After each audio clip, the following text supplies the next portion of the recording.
magician or even a business person and you want to leave a magical impression when you hand out your business card, I think you're going to love the Torn and Restored business card. It's visual, it's easy to do, it resets in like 2 seconds, and it blows spectators' minds.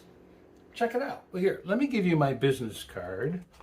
Oh man, it seems to be my last business card, and I don't want to give you my last card. So if you don't mind, I'm just going to give you a little piece of my card. Oh wait, that's stupid, isn't it? Because it doesn't even have a phone number or anything on it. So I'll just do this. I'll give you the entire business card, and I'll just have some more printed. And there you go.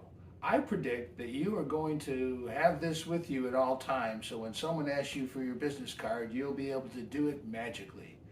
I mean, seriously, it's fun, it's easy to do, you can use any business card, and I think you should just buy it now.